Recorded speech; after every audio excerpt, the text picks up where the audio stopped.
प्राप्त सळी प्राप्त प्रसंगी निरूपण रूपी सेवेसाठी निवडलेला अभंग अखिल कोट ब्रह्मांड नायक परमपिता परमात्म्याचे लाडके संत असणारे नवे नवे देहुनिवासी श्रीमंत जगद्गुरु तुकोबर यांचा किती चरणाचा बरं? किती चरणाचा? 4 चरणाचा उत्कृष्ट अभंग आजच्या या पवित्र जागेमध्ये पवित्र भूमीमध्ये निरूपणासाठी निवडलेला आहे. विठाल विठाल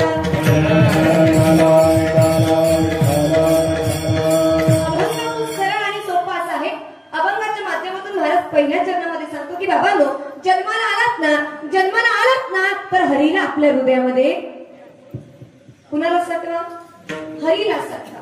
कारण देव आपल्या हृदयामध्ये वास करतो. कुठे? हृदयामध्ये. हो, दगडाची मूर्ती जवळ हात जोडून देव सापडणार नाही, तर खरा देव आपल्या हृदयामध्ये लपलेला असतो. महाराज दुसऱ्या चरणामध्ये सांगतात, जर हरीला आपण हृदयामध्ये साठवलं तर त्यांची सरली धार झाला सफल व्यापार. जीवनामध्ये जी चालत असलेली आपली एरझार आहे, एरझार व्यवसाय काय? असं करा काहीतरी. यस नो समजीन तुम्ही आते बठिये तुम्ही नास बी गोयनी मला काहीच समजावणी आटे कोणशे. हा, म्हणून तुम्ही प्रत्येक शब्दाला बोलत चला. मला काय करत चला, रिटर्न रिप्लाय देत.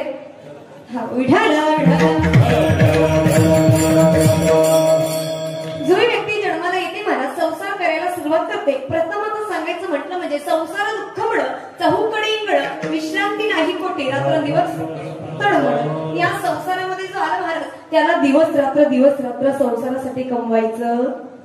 दुःख बांधवणी आहे हा संसार, सुखाचा विचार नाही कोठे. या संसारामध्ये सुखी आहे असं कुणी नाही, पण प्रत्येक व्यक्तीला पोटासाठी कमवावं लागतं. प्रत्येकाला काही ना काही व्यवसाय करावा लागतो. आता मला सांगा, तुमच्यापैकी 75% लोकांकडे शेती, प्रत्येकाचा शेतीचा व्यवसाय. आमचा सुद्धा एक व्यवसाय आणि एक धंदा. दिनराजनी हाती धंदा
देवाचं गुणगान करावं. कारण तुकाराम महाराज एका गोड अभंगात दुसऱ्या चरणामध्ये सांगतात की गुण गायी आवडी ह्याची माझी सर्व जोडी. देवाचं गुणगान का करावं? कारण देवाचं गुणगान केलं की हरी हातामध्ये येतो आणि जगाचा मालक ब्रह्मांडाचा चालू जर आपल्या हातामध्ये आला मावशी, तुमले चिंता करानी गरज पडाव, चिंता करण्याची गरज राहणार नाही. तुम्हाला सांगू का, जीवनामध्ये जन्माला आल्यानंतर माणसाने चिंता करू, चिंतन करावं. काय करावं?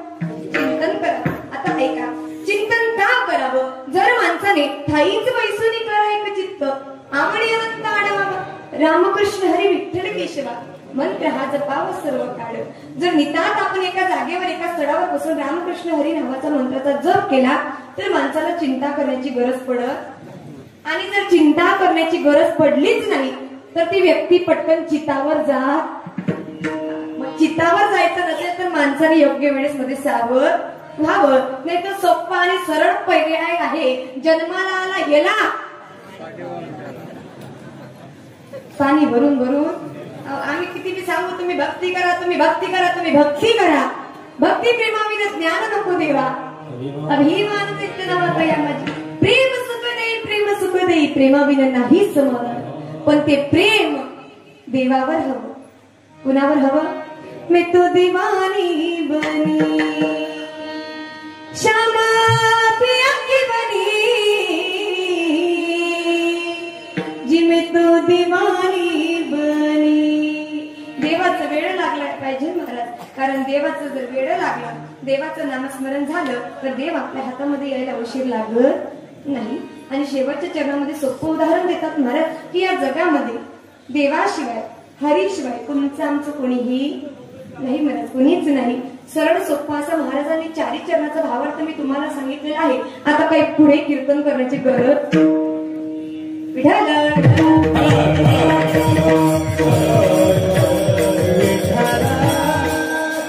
तुमच्या सुंदर अशा पवित्र पावनभूमीमध्ये चालू असलेला अखंड हरिनामचा कीर्तन सप्ताह माझे गुरुवर्य सद्गुरु सखाराम महाराज व त्याच प्रकारे वैकुंठवासी कृष्णाजी माऊली यांच्या कृपेने चालत असलेला आपल्या गावामध्ये सुंदर असा सप्ताह आहे महाराज. एकदा जोरदार टाळ्या वाजवा गुरु माऊली. त्याच ठिकाणी या ठिकाणी लौकिकजी महाराज जोशी असतील, उत्कृष्ट असे कीर्तनकार आहेत महाराज, ब्राह्मण देखील आहेत. ते कार्य करून या ठिकाणी कीर्तन करणं सोपी गोष्ट नाही मला, सोपी गोष्ट नाही. हो, तुमच्या गावाला एक उत्तम व्यक्ती सापडली आहे, कारण एक कीर्तनकार आपल्या गावाचं नाव किती खेड्यांवर घेऊन जातो ही खूप आनंदाची गोष्ट आहे बरं का. तुमच्या गावाचं गावोगावांपर्यंत नाव पोहोचवणारी व्यक्ती तुमच्या गावामध्ये लाभलेली आहे महाराज. हो, ब्राह्मण म्हटलं म्हणजे देवासमान असतात महाराज, ब्राह्मण म्हटलं म्हणजे देवासमान असतात. असे परमपूज्य माझ्या गुरूंच्या स्थानी असणारे महाराजांच्या चरणी, लौकिक महाराजांच्या चरणी साष्टांग दंडवत करते महाराज. तुम्ही मला सगळ्या ग्रामस्थ मंडळीने या ठिकाणी बोलवून घेतलं म्हणून एकदा सगळ्यांसाठी जोरदार टाळ्या वाजवा. त्याच प्रकारे बघा या ठिकाणी ज्ञानेश्वरी व्यासपीठ ज्यांचं आहे, लौकिकजी महाराजांचंच आहे. हरिपाठाचं नेतृत्व सगळीच मंडळी या ठिकाणी उपस्थित आहे. गायनाचार्य मंडळी असतील ज्यांच्या मुखामध्ये अक्षरशः कंठामध्ये माता सरस्वतीचा वास आहे. गेल्या 1 वर्षानंतर एवढी सुंदर अशी वारकरी चाल माझ्या कानावर ऐकायला मिळाली, म्हणून तुमचे मनापासून आभार मानते महाराज. कारण सध्या असं झालंय की वारकरी चाली कोणी म्हणत नाही, पण तुमच्या मुखातून मला उत्तम वारकरी चाली ऐकायला मिळाल्या. आणि माझी अपेक्षा आहे की पुढे 2 तास सुद्धा मला उत्कृष्ट पद्धतीने तुमच्या मुखातून वारकरी चालीच ऐकायला मिळणार आहेत, म्हणून एकदा त्यांच्यासाठी सुद्धा जोरदार टाळ्या. समाधान महाराज असतील, तुळशीदास महाराज असतील, त्याच प्रकारे आमचे विनेकरी मधुकर महाराज असतील, जसे ज्ञानोबा तुकोबाच कीर्तनामध्ये उपस्थित आहेत महाराज, ज्ञानोबा तुकोबाच कीर्तनामध्ये उपस्थित आहेत. गोड असे बाबा या ठिकाणी विनय घेऊन उभे आहेत. मृदुंगाचार्य हरिभक्त परायण विजय महाराज या ठिकाणी उपस्थित आहेत, त्यांचे सुद्धा आपल्यापासून आभार मानते. सुयोग महाराज असतील, आमचे जोरदार भूषण दादा असतील, ऋषिकेश दादा असतील, सगळ्याच मंडळीचे मनापासून आभार मानते महाराज. शकुंतला ताईंसाठी एकदा जोरदार टाळ्या वाजवा. सगळीच मंडळी कीर्तनामध्ये उपस्थित आहे महाराज. इतकं गोड वातावरण आहे. आणि सर्वप्रथम ज्यांचे मुळे मी तुमच्या गावामध्ये आली असे सरदास सिंग पवार, शंकर पवार यांच्यासाठी सुद्धा जोरदार टाळ्या वाजवा महाराज. तुमच्या गावाचे पाटील साहेब यांच्यामुळे तुमच्या गावामध्ये येण्याचा योग आला. रणजित सिंग दादा असतील, नानाजी रतन पवार असतील, त्याच प्रकारे रामदास नानाजी पवार असतील, सगळ्याच मंडळीचे मनापासून आभार मानते. तुमच्या सगळ्यांचा जास्त वेळ न घेता माझ्या कीर्तनाला सुरुवात करते. मस्तक हे पाया पाया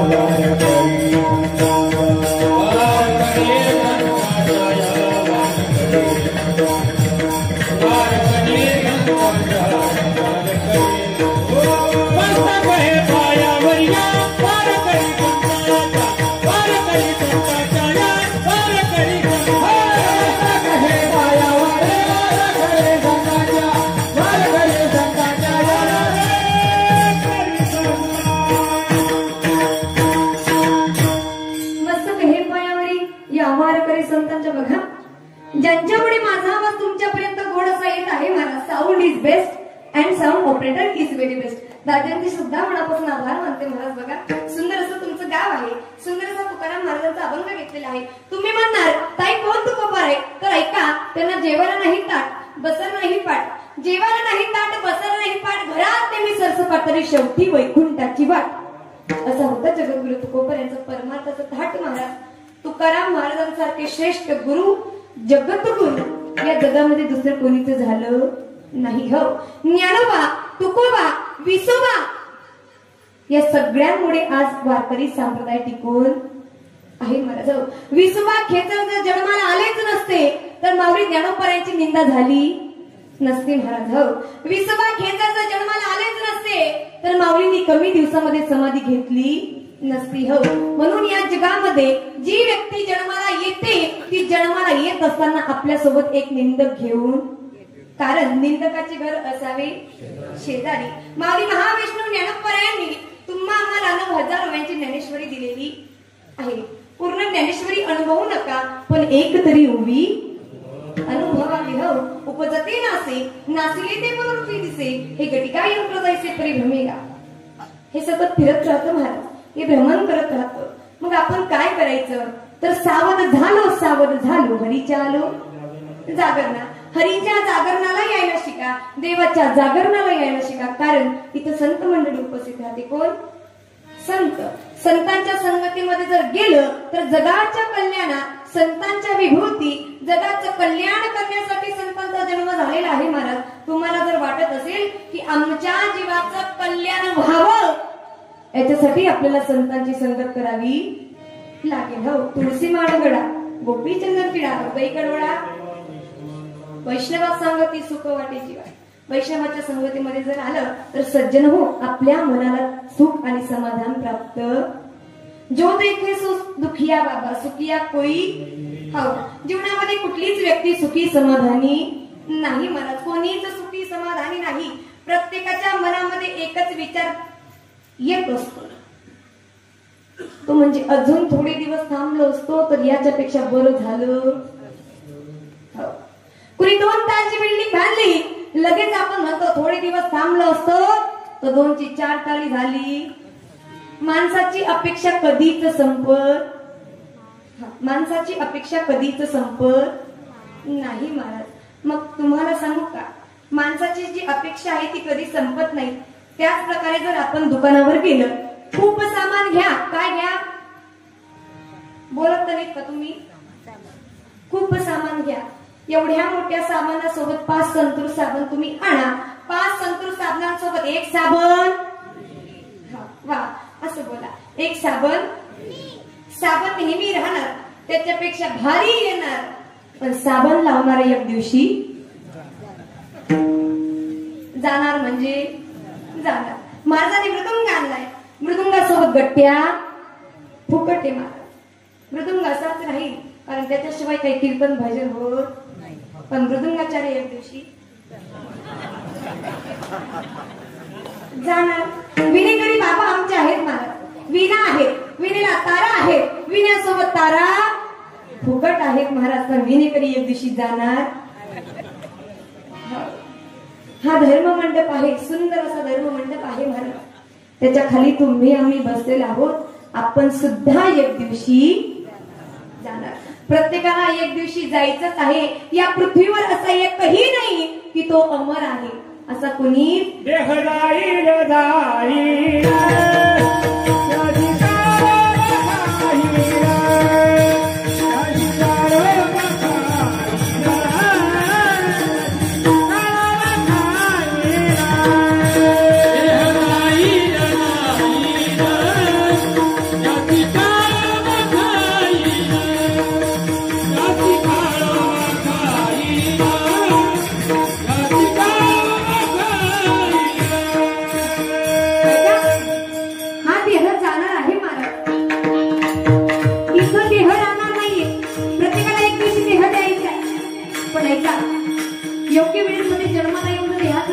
केलं असेल तर संत मंडळीने केलं आहे. संतांनी त्यांच्या देहाचं सार्थक करून घेतलं. हो, ही आमची महाराज मंडळी आहे ना, प्रत्येकाने त्यांच्या देहाचं सार्थक करून घेतलं. महाराज, या पृथ्वीवर अन्याय होणारच आहे, अत्याचार होणारच आहे, पण जेव्हा जेव्हा अन्याय अत्याचाराचा आवाज वाढला महाराज, तेव्हा तेव्हा देव जन्माला. हो, जेव्हा जेव्हा अत्याचार वाढला तेव्हा तेव्हा देव जन्माला. त्याच प्रकारे ज्या भगवतीच्या नवरात्र उत्सवानिमित्ताने तुम्ही आम्ही जमलेलो आहोत ना, त्या भगवतीने सुद्धा असुरांचा संहार करण्यासाठी जन्म घेतला महाराज. असुरांचा संहार करण्यासाठी जन्म घेतला. महिषासूर नावाचा राक्षस जातीचे होते महाराज, तरी सुद्धा त्यांनी भक्ती केली. राक्षस जातीचे होते तरी सुद्धा त्यांनी भक्ती केली. भक्तीच्या जीवावर देवाला प्राप्त करून घेतलं. हा राक्षसांकडून घेण्याचा गुण आहे महाराज, राक्षसांकडून घेण्यासारखा गुण आहे. आपल्या जीवनाची वाट लागून जाते, वाट, तरी आपण विठ्ठल विठ्ठल म्हणत नाही महाराज, कधीच म्हणत नाही. पण ऐका, त्याने एवढी भक्ती करायला सुरुवात केली की अक्षरशः ब्रह्मदेव त्याला त्या ठिकाणी प्रसन्न झाले महाराज. जे मागितलं बापानं तेच मागितलं मुलानं. ब्रह्मदेवाला सांगत आहे की ब्रह्मदेवा, मला कुठल्या देवाच्या हातून मरण नको, मला मनुष्याच्या हातून मरण नको, मला प्राण्याच्या हातून मरण नको, मला कुठलं शस्त्र मारणार नाही, असं तुम्ही मला वरदान द्या. ब्रह्मदेवाने सांगितलं, अरे महिषासुरा, जे देवांना चुकलं नाही ते तुला कसं काय मिळेल. महिषासुराने सांगितलं की नाही देवा, काही करा, मला माझ्या तपश्चर्याचं हेच वरदान पाहिजे. ब्रह्मदेवाने सांगितलं ठीक आहे, या ठिकाणी अपवाद आहे महिषासुरा, मी तुला एक असं वरदान देतो की तुला या जीवनामध्ये, तुला या जन्मामध्ये कुठलं शस्त्र मारणार नाही, कुठला मनुष्य मारणार नाही, हो प्राणी मारणार नाही, पण तुला एक स्त्री मारल्याशिवाय राहणार. महिषासुराने सांगितलं, स्त्री ही आपला आहे, स्त्रीच्या मनगटामध्ये बळ नाही, श्री माझा संहार करू शकत नाही महाराज, श्री माझा संहार करू शकत नाही. महिषासुराला ब्रह्मदेवाने वरदान देऊन टाकलं. महिषासुराने पृथ्वीवर हाहाकार माजवला महाराज, अत्याचार करू लागला, देवाची मंदिरं फोडू लागला, गोहत्या करू लागला, ब्राह्मणांची हत्या करू लागला, यज्ञ त्यांचे यज्ञ भंग करू लागला, सगळीकडे अत्याचार झाला. जेव्हा जेव्हा या पृथ्वीवर अत्याचार झालेला आहे तेव्हा तेव्हा या पृथ्वीने गाव मातेचं रूप घेऊन ब्रह्मदेवाजवळ गेलेली आहे महाराज. ब्रह्मदेवाजवळ गेलेली आहे, वत्सरूपी पृथ्वी ब्रह्मापाशी झाली, ब्रह्मदेवाजवळ गेलेली आहे महाराज. पृथ्वी मातेनं ब्रह्मदेवाला सांगावं की या पृथ्वीवर आकार माजलाय, या पृथ्वीवर दैत्याचा खूप संहार वाढलेला आहे, आता मला हे ओझ सहन होत नाही, हे ओझ सहन होत नाही. ब्रह्मदेवाने तात्काळ तिथून त्या गोमातेला घेतलं महाराज. भगवान विष्णूंकडे गेले, त्या ठिकाणी महेश सुद्धा उपस्थित होते. ब्रह्मा विष्णू महेश तिघ देव जर एका ठिकाणी जमले, त्या ठिकाणी नवीन शक्तीचं प्रकटीकरण झालेलं आहे महाराज, नवीन शक्तीचं प्रकटीकरण झालेलं आहे. हो, तिघी देवतांनी विचार केला, आता काही ना काही करावं लागेल. ब्रह्मदेवाने सांगितलं, मी महिषासुराला वरदान दिलेलं आहे की तुला एका स्त्रीच्या हातूनच मरण येणार आहे, एका स्त्रीच्या हातूनच मरण येणार आहे. तिघ देवतांनी शक्ती एकत्रित केली महाराज. एकत्रित केलेली शक्ती आहे, प्रज्वलित शक्ती करत आहेत. एका सुंदर अशा देवीचं रूप त्या ठिकाणी प्रकट झालेलं आहे. एवढी रोशनी त्या देवीची आहे की नजर तिच्याकडे पुरत नाही महाराज. अन्नादी निर्गुण प्रकटली भवानी,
जोगवा मागेन.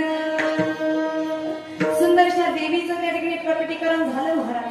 हो, त्या देवीविषयी सांगायचं जर म्हटलं तर पार्वती ही हिमालय पर्वताची मुलगी आहे, म्हणून ज्याची मुलगी आहे ज्याची लेक आहे त्याच्या दाराशी गेली. घनदाट पर्वताच्या वृक्षाखाली बसलेले आहे महाराज पार्वती.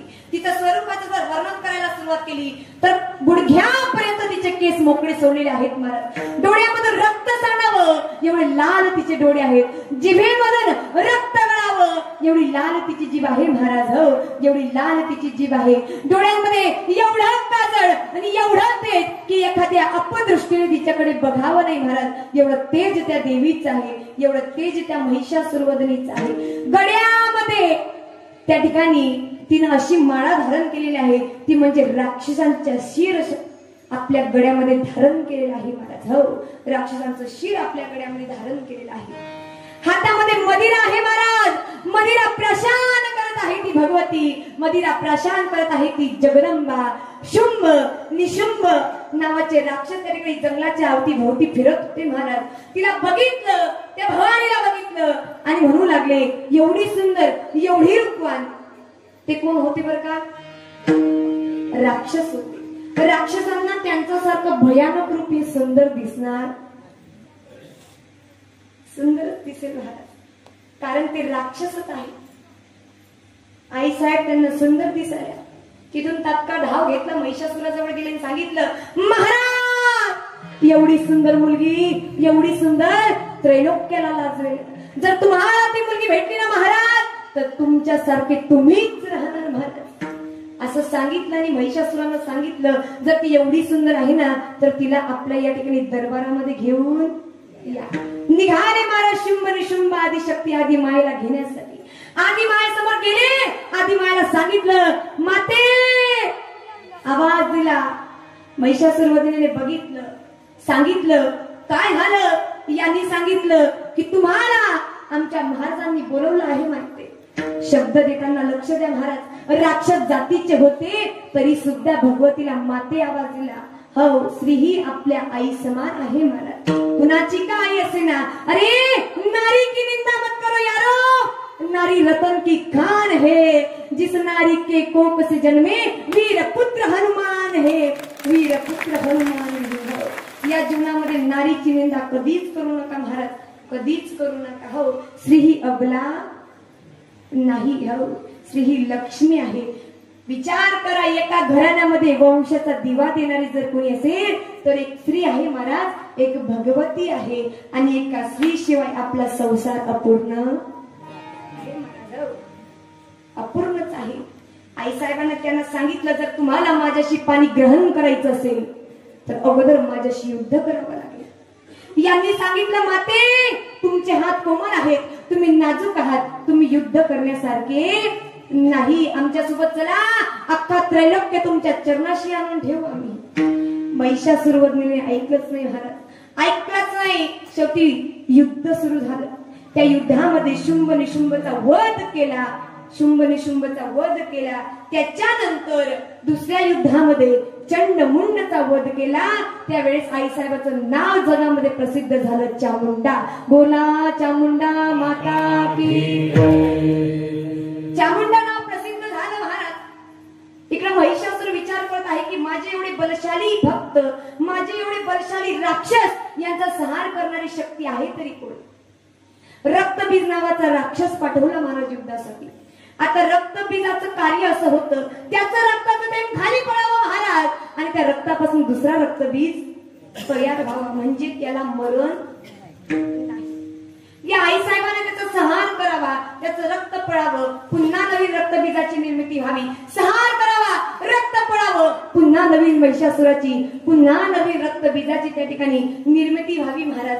आईच्या लक्षात आलं की असं मरण पावणार नाही. त्यावेळेस या जगदंबेने कालिंका माता नावाचा अवतार घेतला महाराज आणि त्याचं सगळं रक्त त्या ठिकाणी आईसाहेबांनी गोठलं आणि त्यावेळेस रक्तबीज नावाचा राक्षस या जगामधून नाहीसा झाला. त्याच्यानंतर दिवस 8 दिवस जात आहेत, राक्षस जातीचा नाश होत आहे. महिषासुराने विचार केला जर असं चालत राहील तर माझी राक्षस जाती संपूर्ण संपून मी स्वतः जातो आणि तिला बघतो की एवढी शक्ती आहे कुणा आहे तरी कुणामध्ये. महिषासुर त्या ठिकाणी महिषासुरवदनीच्या जवळ आलेला आहे महाराज. तिला सांगितलं तुला जर युद्ध करायचं असेल माझ्याशी करून दाखव. एवढं घनदाट युद्ध सुरू झालं महाराज. देवी देवता पृथ्वी सगळे काही त्या ठिकाणी युद्ध बघण्यासाठी आले महाराज. सगळे युद्ध बघण्यासाठी आले. त्या युद्धामध्ये कुणालाच कळायचं नाही की देवीचा विजय होणार आहे की महिषासुराचा विजय होणार आहे महाराज. युद्ध एवढं लांबलं, रात्रीचा दिवस झाला, दिवसाची रात्र झाली आणि शेवटचा दिवस आला म्हणजे विजयादशमीचा. आणि त्या दिवशी या भवानीनं, या जगदंबेनं महिषासूर नावाच्या राक्षसाचा वध केला महाराज. म्हणून खऱ्या अर्थाने आपल्या महाराष्ट्रामध्ये नवरात्र उत्सव साजरा होतो. कारण त्या दिवशी संपूर्ण असुर जाती संपून गेली महाराज. संपूर्ण असुर जाती संपून गेली. एवढी ताकद एका नारीमध्ये आहे की तिने असुरांचा सुद्धा संहार केला. आणि ज्या दिवशी महिषासूर नावाचा राक्षसाचा संहार केला महाराज, त्या दिवशी आपण विजयादशमी सारखा सण साजरा करतो. अजून महिला मंडळ नवरात्र कशामुळे साजरा करतो हे तर मी तुम्हाला समजावून दिलेलं आहे. अजून एक महत्वाचा विषय म्हणजे बहुतेक जणांनी आज पिवळे कलर घातलेले. देवी भागवत वाचून बघा. देवी भागवतामध्ये किंवा इतर ग्रंथामध्ये कुठंच वर्णन केलेलं नाही की नवरात्रामध्ये तुम्ही सगळ्यांनी 9 रंगाच्या साड्या, असं वर्णन कुठल्याच ग्रंथामध्ये केलेलं नाही. फक्त एवढंच सांगितलेलं आहे की ते 9 दिवस आपण नवीन वस्त्र धारण करावे, सुंदर असे पवित्र वस्त्र धारण करावे. पण आपल्या मनामध्ये जे आलं ऐकावे जणाचे करावे, जे आपल्या मनामध्ये येतं तेच आपण करतो महाराज. पण विनंती आहे, 9 दिवस त्या चामुंडेचं मळवट रक्तानं भरलेलं होतं आणि 9 दिवस आपण इकडं घरी बसून 9 रंगाच्या साड्या बदलत फिरतो. याला नवरात्र म्हणत नाही म्हणत, त्याला नवरात्र म्हणत नाही. नवरात्र जर साजरा करायची असेल आपल्या घराण्याच्या लेकीला सांगा, बाई नवरात्र आहे, दांडिया खेळू नकोस, पण दुर्गा माता दौड मध्ये सामील झाल्याशिवाय तू राहू नको. तेव्हाच आपल्या देशामध्ये परिवर्तन होईल महाराज. तेव्हाच आपल्या देशामध्ये परिवर्तन होईल. विठ्ठल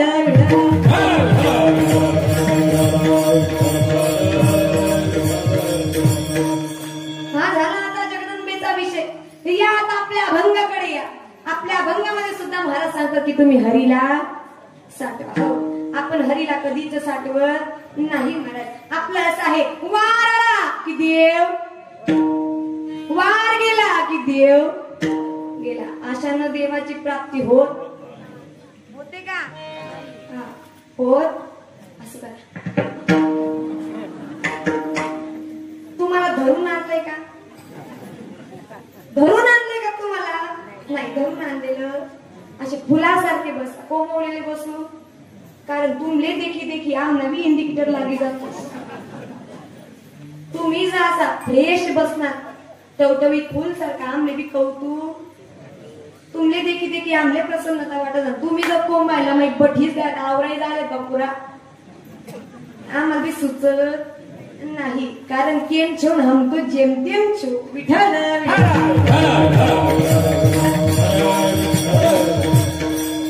हरीला योग्य वयामध्ये साठवलं महाराज करुणा भाग्यवंत न हरी कीर्तनात. पण ऐका ना, थोडंच ऐका, जास्त ऐकू. आताच तरुण त्याला संध्याकाळी आणावं लागतं धरून. आणता आणता तो गटारीतच जातो पडतो. मग तो काय कामाचा तरुण. असे तरुण जर जन्माला येऊ लागले तर मला तर वाटत नाही की हिंदवी स्वराज्य टिकून राहील महाराज. ऐका, तरुणपणामध्ये देवाला आपल्या हृदयामध्ये साठवून घेता हनुमंतरायांनी. काय हनुमंतरायांची भक्ती थोर, काय हनुमंतरायांची भक्ती थोर. तुम्हाला सांगू का?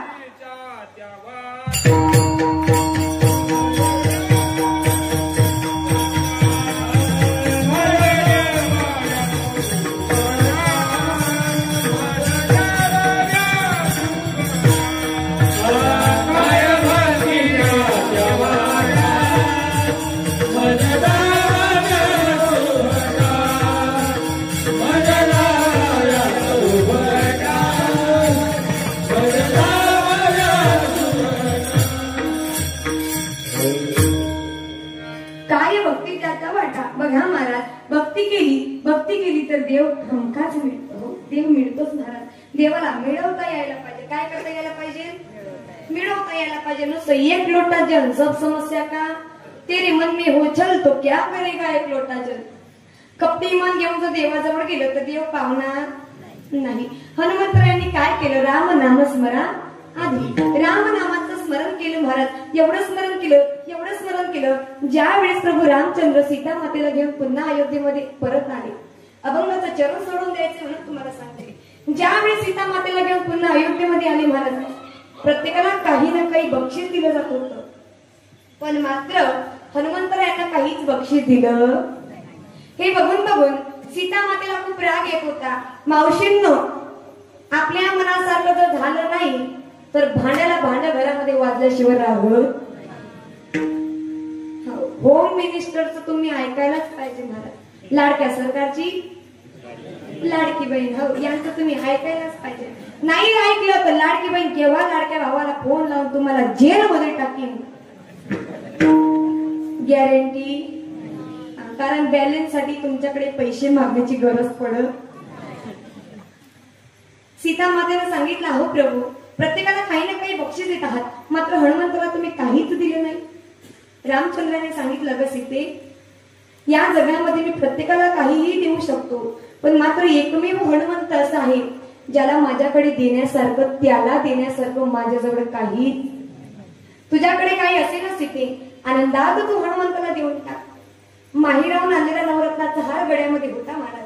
तो हार आपल्या हातामध्ये घेतला, हनुमंताच्या हातामध्ये दिला आणि सांगितलं, हनुमंता ऐक, एका एका रत्नाची किंमत एका एका पृथ्वी एवढी आहे, तर तू या रत्नाला सांभाळून ठेव. हनुमंतरायाने ते रत्न घेतलं महाराज. जय श्रीराम बोलून एका उंच अशा हरभऱ्याच्या झाडावर जाऊन बसले.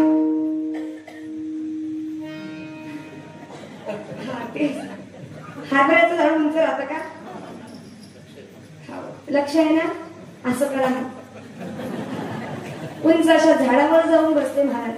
एक एक मणी आपल्या दाताने तोडतात, याच्यात माझे राम आहेत का? एक एक मणी दाताने तोडतात, याच्यात माझे राम आहेत का? संपूर्ण रत्नाची माळा संपली महाराज, पण राम दिसले. आणि ज्या रत्नामध्ये राम नाही ते रत्न माझ्या काही कामाचं नाही. विभीषणाने बघितलं. आता लक्ष द्या, या जगामध्ये सगळ्यात घातक अवयव जर आपल्या शरीरामध्ये कुठला असेल तर ते म्हणजे आपले. याच्यात जे शिरतं ते महाभारत घडवतं महाराज.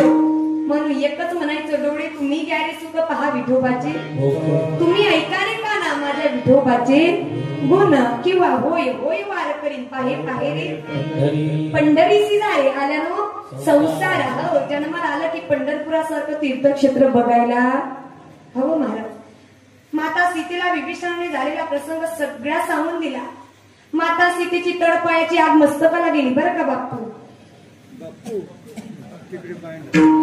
मस्तकाला गेली आणि आली हनुमंतरायांजवळ. लागली, कार्य मिळावर पट्या, तुला सांगितलं होतं हनुमंता, एका एका रत्नाची किंमत एका एका पृथ्वी एवढी आहे, तरी तू त्याला तोडून टाकलं.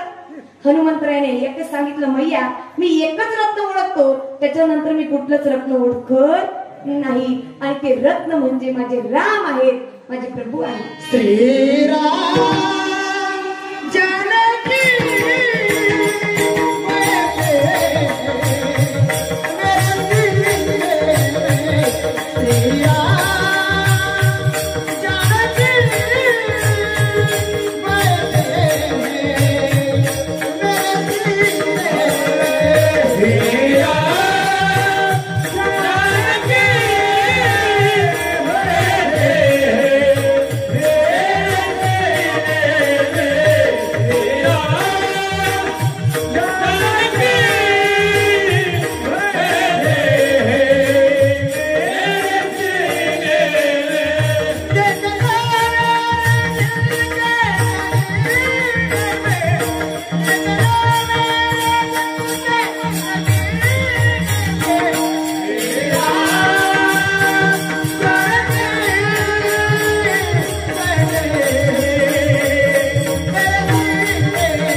प्यारे राम जानकी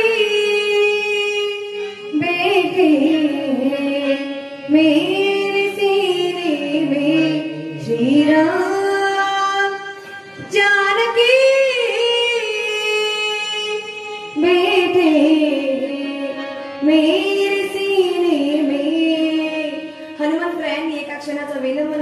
महाराज आपली छाती फाडली.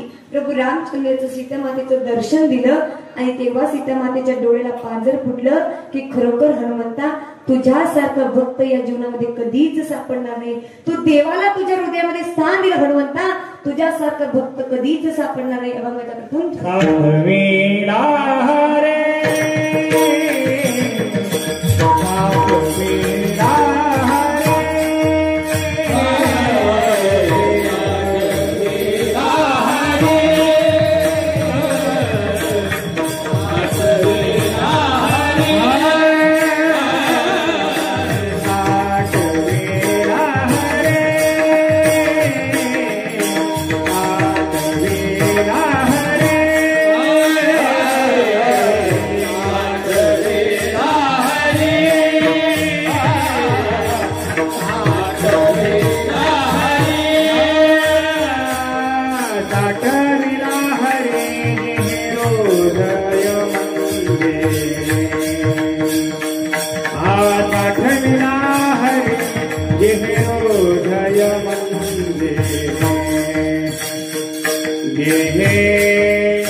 त्यांनी देवाला आपल्या हृदयामध्ये साठवलं महाराज.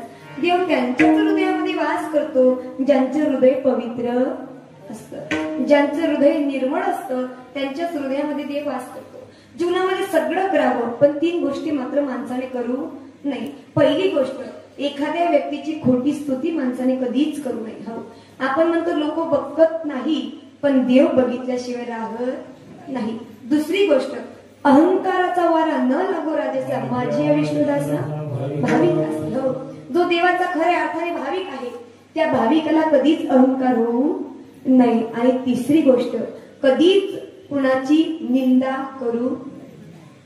या 3 गोष्टी ज्याने आपल्या आचरणामध्ये आणल्या महाराज त्याचं भविष्य सुधारणं म्हणजे समजायला हरकत नाही.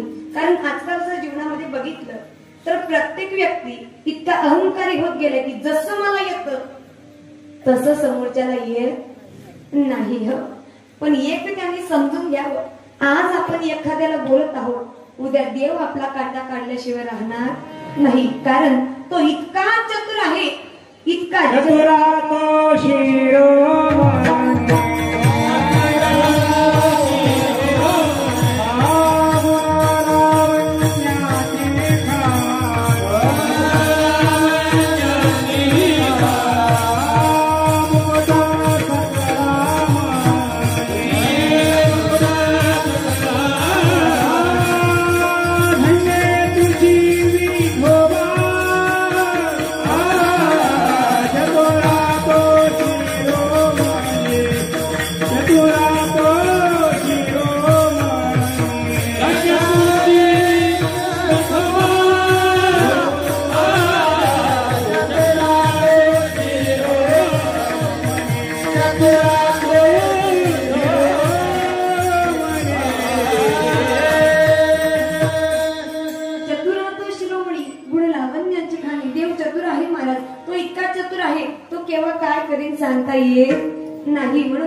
माणूसा कधी होशील माणूस. एक वेळेस माणुसकीचा हात थांबून बघा महाराज, देव आपला हात कधीच सोडणार नाही. पण आपला असं आहे, ज्याच्याकडे पैसा आहे, ज्याच्याकडे सत्ता आहे, त्याच्याकडे अख्खं गाव आहे महाराज, त्याच्या मागे मागे सगळं गाव आहे. ज्याच्याकडे पैसा नाही, ज्याची गरिबीची परिस्थिती आहे, त्याच्याकडे कोणी ढुंकून सुद्धा बघत नाही. का बघत नाही? कारण प्रत्येकाच्या मनामध्ये आहे तो स्वाभिमान आणि मुळात आहे तो अहंकार. काय? अहंकार. अहंकार हा माणसाचा एवढा घातक आहे महाराज, तो मनुष्याला इतका खाली टाकतो, इतका खाली टाकतो की कधीच वरती येऊ देत नाही. कारण भाऊबंदकी सुद्धा एकच वेळेस एका रांगेत चालते. जेव्हा चार खांदे करी एक मडक तरी, त्याच्याशिवाय भाऊबंदकी सुद्धा एका रांगेत चालत नाही. मग हा माझा, तो माझा, तो माझा, या भ्रमामध्ये कधीच कोणी राहायचं.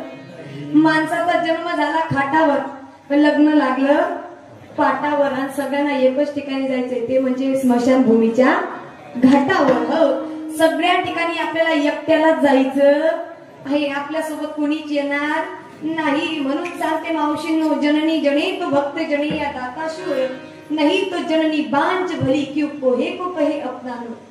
घराण्यामध्ये अशी मुलं जन्माला आणा ज्या मुलांना देवाची आवड असावी. कशी मुलं जन्माला आणा? ज्या मुलांना देवाची आवड असावी. हो, पुत्र ऐसा देई गुंडा ज्याचा तिन्ही लोकी, कन्या ऐसी देई देवा जैसी मीरा मुक्ता बाई. हो, मुलगी अशी घराण्यामध्ये जन्माला घाल देवा ज्या मुलीनं माय बापाचं नाव अख्ख्या गावात वरती करायला पाहिजे. मुलगा असा जन्माला घाल देवा. तुम्हाला एकच सांगते दादा, 5 करोडचा बंगला असू द्या, आणि त्या बंगल्यामध्ये जर माय बापाची जागा जर अंगणाच्या बाहेर असेल, तो बंगला काही कामाचा नाही, काहीच कामाचा नाही. आणि झोपडीचं का घर असू द्या ना, पण त्या घरामध्ये जर माय बापाची खाट त्या घरामध्ये असेल, ते स्वर्गापेक्षा कमी सुद्धा नाही, स्वर्गापेक्षा कमी सुद्धा नाही. हो, कारण माय बाप केवळ काशी तेने न जावे तीर्थासी.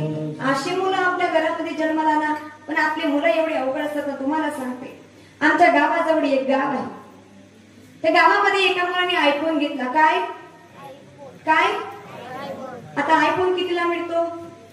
1 रुपयाने. बरं, 1 लाखच्या पुढे आयफोनची प्राइस आहे. याच्या मित्राने 1 लाख रुपयाचा आयफोन घेतला बाबा, म्हणून दुसऱ्याच्या पोटामध्ये दुखायला ते नीली ना माले बी पाहिजे. हो, आई वडील हमाल काम करणारे होते. बाबा तुला कुठून आम्ही एवढे पैसे जमा करून देऊ? नाही नाही, 3 पाशे मालबी जर लोक मालिक भेटत नाही तर मी काही घरमा येवा. गेला मारुतीच्या पारावर 4 दिवस मावशी. बर का मीनात आहे, 4 दिवस काही भाऊ घरी आला. आई वडिलांना वाटलं बर का उषाताई माझा मुलगा उपवाशी असेल, माझ्या मुलानं काही खाल्लं नसेल. आईने वडिलांना सांगितलं, हो जा गावाच्या सरपंचाकडून उसने व्याजाने पैसे घेऊन या, आपण त्यांच्या शेतामध्ये हमाल काम करून पैसे फेडून व्याजानं सरपंचाकडनं 1 लाख रुपये आणले महाराज. आता सरपंच एवढा बेकार होता, तुमच्या गावाचे सरपंच नाही. सरपंच एवढा बेकार होता महाराज. सरपंच म्हणे, मी तुम्हाला एका अटीवर पैसे देईन, तुम्हाला 5 वर्ष माझ्या शेतामध्ये राबावं लागेल. यांनी होकार दिला, कारण बिचारे अशिक्षित होते, अनपढ होते. हाव सांगितलं, पाय पडले, पण सरपंच साहेब आम्हाला 1 लाख रुपये तुम्ही द्या. आता सरपंचाने 1 लाख रुपये दिले महाराज. मुलाच्या हातामध्ये ते 1 लाख रुपये दिले. आता या मुलानं काहीतरी चांगली वस्तू आणावी ना मावशी, बरोबर ना मीनाताई? घराला शोभेल अशी वस्तू आणावी ना. हा घेऊन आला दादा आयफोनचं ते मोबाईलचं, एकदम बरोबर. आता ते मोबाईलचं डबडं आणल्या व्हॉट्सअप, फेसबुक, इन्स्टा, ट्विटर सगळे ऍप्स ओपन केल्यावर व्हॉट्सअप अशी भानगड आहे आणि ते इन्स्टा अशी भानगड आहे. त्याच्यावर एका सुंदर मुलीचा फोटो आला. वा वा, एवढी सुंदर. दादाने तिला रिप्लाय दिला, अति सुंदर. तिकडनं बहिणीचा रिटर्न रिप्लाय आला महाराज, मनापासून धन्यवाद. आता भाऊ नाचायला लागला. याला विश्वास होता की आता 100% माझं लग्न जमेल. हवी 1 लाखच्या मोबाईलच्या डबड्यामुळे माझं लग्न जमेल. इतका खुश झाला महाराज, इतका खुश झाला. परत तिला मेसेज केला, गुड मॉर्निंग. काय good afternoon, good morning, good evening असं करत करत शुभ सकाळ, शुभ दुपार, शुभ रात्री. एक दिवशी काय झालं, स्वस्ती श्री गणनायकं गजमुखं मोरेश्वरं सिद्धितं बल्लाडो. घरी झोपलेले म्हणतील रात्रीचं लग्न आहे, आम्हाला माहित कसं. त्यांचं शुभ लग्न झालं. आता हा काही तिच्याशी बोललेला आणि ती काही त्याच्याशी बोललेली. यानं तिला सांगितलं, मला राणी सांग, लग्नानंतर आपण कुठं कुठं फिरायला जायचं.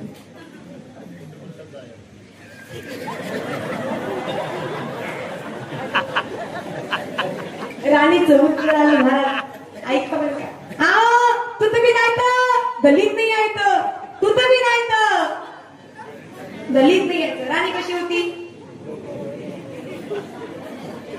हा म्हणू लागला, देवा 1 लाखच्या मोबाईलला माझ्या गळामध्ये 1 लाख ती गोबली पाहतो. माझं काही जन्म सफल झाला नाही आणि 1 लाखचं डबडं काही माझ्या कामी आलं नाही. ह तू का म्हणे, ऐसी बुद्धी ज्याची जड त्याहून दगड.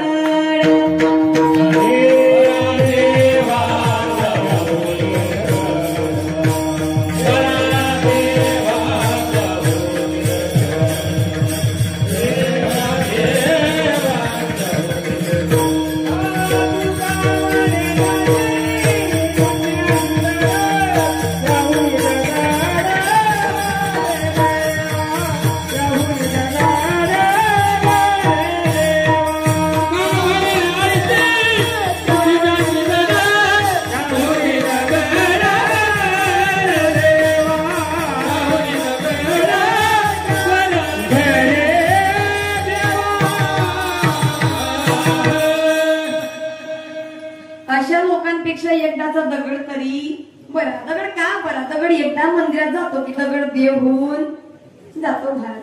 मनुष्य रोजच्या रोज मंदिरात जातो, रोजच्या रोज मंदिरात जातो, पण दगडचा दगड त्याच्यामध्ये कधीच परिवर्तन होत नाही. महिला मंडळ कोरा महादेव किती वाजता शोधता तुम्ही? 12 वाजता. एकदम बरोबर बोलले का. किती वाजता? 12 वाजेपासून कोरा महादेव शोधणं सुरू. बरं तिथं जाता काका, शांततेत जाणार, महादेवाचा मंत्राचा जप करणार,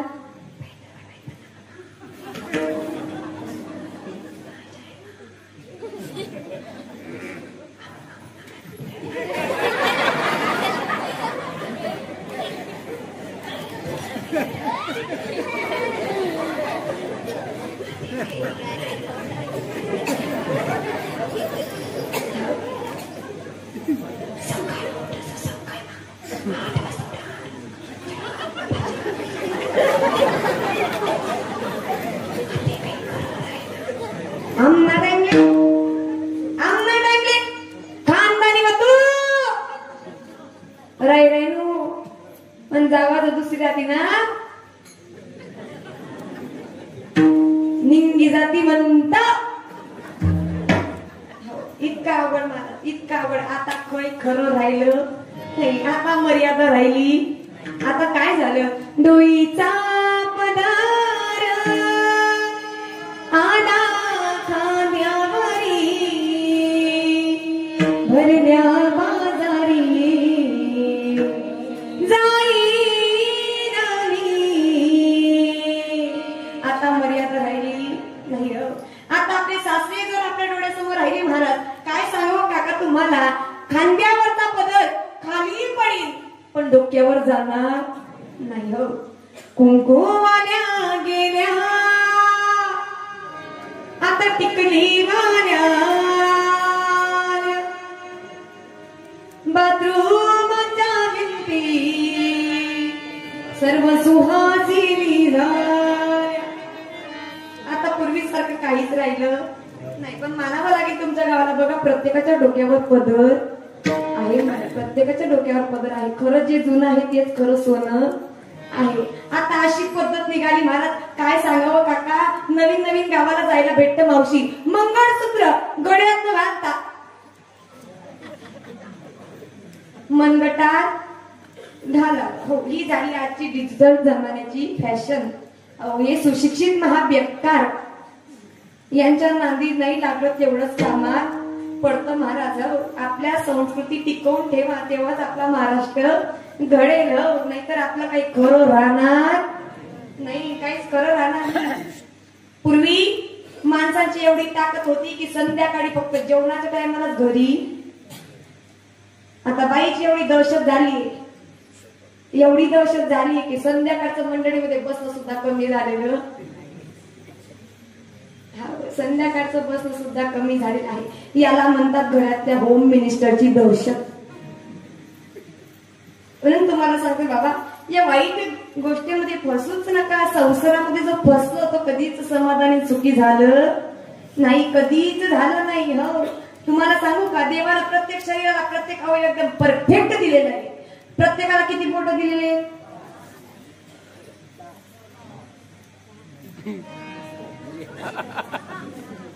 फिक्स सांगा, प्रत्येकाला किती बोट दिलेली आहे?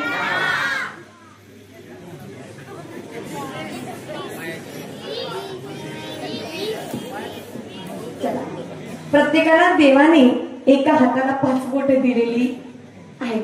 आता या हाताचं काय काम तुम्हाला सांगते. या बोटाचं काम काय आहे तात्या ऐका. या बोटाचं काम आहे, चांगल्या व्यक्तीने जर काही चांगलं काम केलं त्याला तुला जमणार नाही. ह्या बोटाचं काम आहे, जेव्हा 10वं गंध मुक्त करतात तेव्हा या बोटानं गंध लावला जातो आणि या बोटानं पाणी सुद्धा दिलं जात. हो या बोटाचं काम काय आहे तुम्ही आता ऐकूनच घ्या मावशी. आमना गावकडे आखोबी मिश्री लावतस, तुमना गाव मला होतस कधी मान काही माहिती, पण आमना गाव मला आवाशिवाय राहत. पूर्वी हे सगळे बोट लहानी बसायचे महाराज, पण हा एकदम परफेक्ट जळगाव पाचोरा जायचा. या बोटाचं काम होतं मिश्री लावणं. या बोटाचं काम आहे आपल्या घरी जर एखादी सुहासिनी महिला आली तिला हळद कुंकू करणं. देवाच्या कामामध्ये या बोटानं गंध लावणं. म्हणून या बोटाचं काम आहे हळद कुंकू किंवा गंध देवाच्या कामामध्ये उपयोगी आणणं. या बोटाचं काम आहे मॅडम जाऊ नका, मॅडम कडे जाऊ. या बोटाचं काम आहे महाराज. ज्या वेळेस आपण लग्न करतो, लग्न करत असताना एखाद्या स्त्रीचा महिलेचा हात आपल्या हातामध्ये दिला जातो आणि तेव्हापासून आपल्या संसाराला सुरुवात होते महाराज. ह्या बोटाचं काम आहे नातं तोडणं, संसार तोडणं, चांगले प्रेमाची माणसं तोडणं. आणि ह्या बोटाचं काम आहे नवीन नातं जोडणं, चांगल्या माणसांची संगत जोडणं. म्हणून माणसाने जास्त नाही काही करता आलं चालेल, जोडणारे बना पण तोडणारे बनू नका महाराज. तोडणारे कधीच बनू नका, कारण आग लावणाऱ्या मातीची किंमत सुद्धा आज जगामध्ये प्रसिद्ध वाढलेली नाही. म्हणून आग लावणाऱ्या माणसाची किंमत सुद्धा कधी वाढत नाही. जीवनामध्ये काही करायचंच असेल तर चांगला व्यवहार करा, चांगला व्यवसाय करा आणि चांगली प्रेमाची माणसं कमवा, तेव्हाच आपला जन्म सार्थकी होईल. अभंगाच्या दुसऱ्या चरणात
सरली झालं सफल व्यापार एकदा दोघांसाठी जोरदार टाळ्या वाजवतात.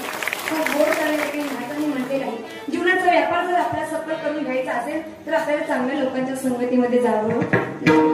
आळंदी या पुण्यभूमीमध्ये माऊली ज्ञानोबराय यांची समाधी आहे. महाराज माऊली ज्ञानोबरायांनी काय केलं तर त्यांनी आपलं जीवन सफल केलं. महाराज आज अख्खं जग अख्खं विश्व माऊली ज्ञानोबरायांच्या समाधीवर नतमस्तक होण्यासाठी जातं. का जातं? कारण त्यांनी इवलेचे रोप लागेद्वारी त्याचा वेलू गेला गगनात. असं एक रोप लावलं महाराज, ज्या रोपाला आज असंख्य फांद्या फुटलेल्या आहेत. ते रोप अगदी परिवर्तन मोठ्या प्रमाणात त्याचं वाढलेलं आहे. महाराज याच्यासाठी नामस्मरण लागतं, नामचिंतन लागतं. हो, देवाचं नामस्मरण केलं तर देव आपल्याला भेट देण्यासाठी येतो. महाराज याचं जिवंत उदाहरण आहे माऊली ज्ञानोबराय. बालपणी माऊली ज्ञानोबरायांचा जन्म झालेलाच होता. महाराज विठ्ठल पंत रुक्मिणी माता यांच्या कुळामध्ये जन्माला आलेले आहेत, यांच्या पोटी जन्म घेतलेला आहे. विठ्ठल पंत रुक्मिणी माता अगदी गरिबीची परिस्थिती आहे. महाराज काहीच नाही, जेवणासाठी सुद्धा मधुकही मागून आणायचे तेव्हा 2 घास त्यांना भेटायचे. समाजाचं अगोदरचं काम आहे की चांगल्या लोकाला नावं, चांगल्या रस्त्याला गतिरोधक आणि चांगल्या माणसाला विरोधक असल्याशिवाय माणसाची प्रगती होत. तोंडावर गोड बोलणारे 1000 भेटतील महाराज, पण मागे नाव काढणारे लोक आपल्या जीवनामध्ये जमा करा. तोंडावर गोड बोलणारे जमा करू नका. हो, कारण साखर कितीही गोड राहिली मुंग्या लागल्याशिवाय राहत नाही. हो, माऊली ज्ञानोबरायांनी काय केलं तर ऐका, आळंदीच्या काठाला इंद्रायणी सारखी पवित्र नदी आहे. महाराज त्या पवित्र नदीमध्ये आंघोळ करण्यासाठी माऊली ज्ञानोबराय गेलेले आहेत. विसोबा खेचरने त्यांना बघितलं. महाराज मी अगोदरच सांगितलं होतं, जर विसोबा खेचर जन्माला आलेच नसते तर माऊलीची निंदा झाली.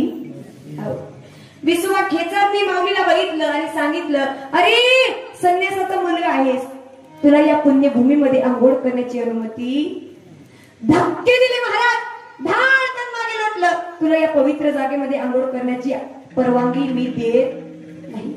रडत बसले माऊली ज्ञानोबराय. एवढ्यानं पोट भरलं नाही तर जवळच लहानी मुलं होती, त्यांना बोलावलं. त्यांच्या हातामध्ये काठी होती. महाराज त्या काठीनं माऊली ज्ञानोबरायांच्या अंगावर मारू लागले. एवढ्या जोरानं मारू लागले की अक्षरशः माऊलीच्या अंगावर वड उमटली. महाराज वड, डोळ्यातनं अश्रू येत आहेत. माऊलीच्या अंगावर कपडे फाटले आणि माऊली ज्ञानोबराय तसेच निघाले सिद्धपीठामध्ये. आईच्या जवळ गेले महाराज. हो, आईच्या जवळ गेले. जसं वासराकडे गाय धावत यावी तसं माऊलीने आईला आवाज दिला, आई अगं ये आई. धावत आल्या महाराज रुक्मिणी माता, धावत आल्या. नम्र झाला होता तिने कोणी दिले. एखाद्या व्यक्ती समोर जर आपल्याला नम्र होता आलं महाराज तर आपण देवाला आपल्या हृदयामध्ये कोंडू शकतो, एवढी ताकद आपल्यामध्ये असते. रुक्मिणी माता आल्या महाराज. रुक्मिणी मातेने ज्ञानोबरायांना सांगितलं, ज्ञाना अरे बाळा खेळताना पडलास का माझा बाळ? लागलं का ज्ञाना? बोल ज्ञाना, काय झालं ज्ञाना? माऊली ज्ञानोबरायांनी सांगावं, महाराज आई आंघोळ करण्यासाठी गेलो होतो पण विसोबा खेचर काकांना करू दिली नाही. डोळ्यामध्ये अश्रू आहेत महाराज. विठ्ठल पंत घरी आले. घडलेला सगळा प्रसंग विठ्ठल पंतांना सांगितला. जेवायला मिळालं नाही महाराज. त्या दिवशी रात्रभर लेकरांनाही खायला भेटलं नाही आणि आई वडिलांनी सुद्धा जेवण केलं नाही. तशीच झोपून गेले. आपण म्हणतो ना आम्हाला त्रास झाला, आम्हाला त्रास झाला. अहो आपल्यापेक्षा जास्त त्रास त्या संतांना झालेला आहे. त्याच्या समोर आपला त्रास एवढूसा सुद्धा काहीच नाही. आपल्याला तरी राहायला घर आहे, 2 टाइमाला जेवणासाठी सुंदर पक्वान आपल्या घरी बनत असतात. अहो त्या संतांचा जग पाय पडण्यासाठी जातं पण त्यांना 2 वेळेचं जेवण सुद्धा समाजाने ग्रहण करू दिलं नाही. याला म्हटलं जातो समाज. हा समाज इतका भयंकर आहे महाराज. पायी सुद्धा चालू देत नाही आणि घोडा सुद्धा चालू देत. माणसाने जीवनामध्ये सगळ्या गोष्टी कराव्या पण वाईट लोकांच्या मार्गामध्ये जायचं हे फक्त दुसऱ्याला नावं ठेवण्यामध्येच पुढे जातात पण पुण्याचं काम कधी करत नाही महाराज. विठ्ठल पंतांनी रुक्मिणी मातेला सांगितलं की रुक्मिणी अगं मी पैठणकरांच्या सभेमध्ये जाईल, सभेमध्ये सांगेन की गुन्हा माझा होता, माझ्या लेकरांना शिक्षा मिळायला नको महाराज. सकाळ सकाळी त्या ठिकाणी शुभ मुहूर्तावर उठले, आंघोळ केली, काकडा केला, नामस्मरण चालूच आहे. तुळशी वृंदावाला नमस्कार केला महाराज आणि निघाले पैठणकरांजवळ. मला सांगायचं तात्पर्य एवढंच आहे की संतांना काय त्रास झाला आणि आपण काय करतो, बस एवढंच तुम्हाला पटवून द्यायचंय महाराज. त्या ठिकाणी गेले, विठ्ठल पंतांनी सांगितलं की अहो महाराज, मला जी शिक्षा द्यायची असेल ती मी भोगायला तयार आहे, पण माझ्या लेकरांना समाजामध्ये येऊ द्या. माझ्या लेकरांनी समाजाचं काहीच बघवलेलं नाहीये, शिक्षा भोगायला मी तयार आहे महाराज, मला तुम्ही शिक्षा करावी. विठ्ठल पंतांनी सांगितलं महाराज. विठ्ठल पंत त्यांच्याजवळ हात जोडतायत, विनंती करतायत. पण पैठणकरांनी पत्र लिहिलं. त्या पत्रामध्ये सांगितलं होतं की विठ्ठल पंत, तुम्हाला जर तुमचं काहीतरी प्रायश्चित्त करायचं असेल तर तुम्ही एक काम करा, तुम्हाला तुमचा देह त्यागावा लागेल. धाडकन जमिनीवर बसले महाराज, डोळ्यामध्ये अश्रू आलेले आहेत. निवृत्ती, ज्ञानदेव, सोपान, मुक्ताबाई चारही लेकरं आहेत महाराज. चारही वारकरी संप्रदायामध्ये मोठे अधिकारी आहेत. प्रत्येकाला एवढा मोठा अधिकार आहे की तेवढा अधिकार आज जगामध्ये कोणाला नाही. मुक्ताबाई ज्ञान दीप्तीकडा, मुक्ताबाई इतक्या थोर संत आहेत महाराज. अगदी आई वडील ज्या वेळेस त्यांना सोडून निघून गेले महाराज, त्यावेळेस मुक्ताबाई फक्त 5 वर्षाच्या होत्या. हो, 5 वर्षाच्या होत्या, तरी सुद्धा चांगदेव 65 सारख्या माणसाला त्यानं आपल्या आईसाहेब मुक्ताईला गुरु मानलं. ही ताकद आईसमध्ये आहे महाराज, ही ताकद आईसाहेबांमध्ये आहे. विठ्ठल पंत ते पत्र घेऊन आपल्या घरी आलेले आहेत, सिद्धपीठामध्ये आलेले आहेत. डोळ्यामध्ये अश्रू आहेत महाराज. रुक्मिणी मातेला सांगत आहेत की रुक्मिणी, अगं माझ्या लेकरांचा सांभाळ कर, कारण याच्या पुढे माझ्या लेकरांना बाप समजणार. जीवनामध्ये आई प्रत्येकाला समजते महाराज, जीवनामध्ये आई प्रत्येकाला प्राप्त करता येते, पण आपल्या लेकरांना बाप कधीच समजत. बाप मुलांना का समजत नाही? बाप चिडून बोलतो, बाप रागाने बोलतो, म्हणून बाप मुलांना आवडत नाही. मुलांच्या सगळ्या इच्छा मनोकामना आई पूर्ण करते, म्हणून आई प्रत्येकाला आवडते. असं म्हणतात, स्वामी तिन्ही जगाचा आई बिना भिकारी. पण ऐका, घरामध्ये जर बाप नावाचा आधार नसेल तर त्या घराला घरपण नाही मिळत, घरपण नाही. अहो, ज्या घरामध्ये माय नाही त्या घराला मायेची किंमत विचारा. ज्या लेकरांची माय त्यांना तरुणपणामध्ये सोडून जाते, अगदी लहान वयामध्ये सोडून जाते, त्या लेकरांना मायेची किंमत विचारा. आणि जाऊन त्या बाईला विचारावं, ज्या बाईचा पती या जीवनामध्ये अगदी तरुण वयामध्ये तिला सोडून जातो ना महाराज, तिला जाऊन तिच्या पतीची किंमत विचारायची. हो, या जीवनामध्ये सगळं प्राप्त करता येईल, पण माय बापासारखे दैवत्व कुठेच सापडणार नाही महाराज, कुठेच सापडणार नाही. काशी जाऊ नका, मथुरा जाऊ नका, अयोध्या जाऊ नका. हो, फक्त माय बापाच्या चरणावर साष्टांग दंडवत करा. देव भेटल्याशिवाय राहणार नाही, देव भेटल्याशिवाय राहणार नाही. पण जे आपल्यासाठी योग्य असतं ते आपण करत नाही महाराज. या ठिकाणी विठ्ठल पंतांनी रुक्मिणी मातेला सगळा घडलेला प्रसंग सांगितला. रुक्मिणी मातेने एकच उत्तर दिलं, महाराज 9 महिने 9 दिवस मी माझ्या लेकरांना माझ्या गर्भात वाढवलं आहे महाराज. मी सुद्धा माझ्या लेकरांसाठी माझे प्राण त्याग करायला तयार आहे. एवढं सांगताच पत्र लिहिलं, निवृत्ती राया तू माझ्या तिन्ही लेकरांचं रक्षण कर बाबा. माऊली ज्ञानोपाऱ्यांसाठी लिहून गेले की ज्ञाना तू माझ्या लेकरांची माय हो, माझ्या ज्ञाना तू माझ्या लेकरांची माय हो. अहो माऊली ज्ञानोपाऱ्यांनुसार निवृत्ती ज्ञानदेव सोपानाची माय नाही झाली तर आज अख्ख्या जगाची माय माझी विश्व माऊली झालेली आहे. आज अख्खं जग माऊली ज्ञानोपाऱ्यांना आई या नावानं हाक मारतो. का मारतो? आज एक कीर्तनकार कीर्तन करते महाराज, एक कथाकार कथा करताय, हे फक्त आणि फक्त आमच्या संतांनी दिलेलं दान आहे. त्या दानाच्या जीवावर आम्ही कीर्तन करतोय. हो, आज जर एखाद्याच्या गळ्यामध्ये पवित्र अशी तुळशीची माळा दिसाली की 4 मोठे मोठे लोक आपल्या चरणावर वागतात महाराज. ही ताकद फक्त संतांमुळे लाभलेली आहे. आणि लोक म्हणतात की कीर्तनामध्ये संत सांगू नये. कीर्तनामध्ये काय सांगावं? कीर्तन हे विनोदाची जागा नाहीये महाराज. पण समाजामध्ये जर विनोद केलाच नाही तर हा महाराज काही कामाचा. कीर्तनामध्ये जर हसवलंच नाही तर हा महाराज काही कामाचा नाही. पण ऐका, ही व्यासपीठाची गादी आहे, या गादीच्या जगामध्ये खूप मान सन्मान आहे महाराज. हो, जेथे कीर्तनाची जागा तेथे पांडुरंग उभा, या ठिकाणी प्रत्यक्ष देव उभा राहिलेला असतो महाराज. उजळले भाग्य आता अवघी चिंता वारी. कीर्तनामध्ये आलं, संतांच्या 2 गोष्टी जर आपल्या कानावर पडल्या तर आपल्या जीवनाचं परिवर्तन होतं महाराज. ही ताकद कीर्तनामध्ये आहे, आपल्या जीवनाचं परिवर्तन होतं. सहजच म्हटलं जात नाही ना. तर महाराज माऊली ज्ञानोबरांना एवढी धन्यता देतात की ज्ञानोबर आहे तुम्ही धन्य आहात. तुमच्यासारखं ब्रह्मांडामध्ये कुणीच धन्य नाही. ज्ञानाबाई माझी अनाथाची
तुम्ही जगामध्ये सगळ्यांना सांभाळून अहो तुम्ही या ठिकाणी ज्ञानेश्वरी करता पवित्र ग्रंथ पसायदानं जगामध्ये फसवलं नव्हतं. हरिपाठ तिची मुखी जरी काय पवित्रचे होय देह त्याचा. हरिपाठ तुम्ही घराघरापर्यंत पोहोचवला आहे माऊली. तुम्ही धन्य आहात म्हणून तुमचे चरण वंदितो.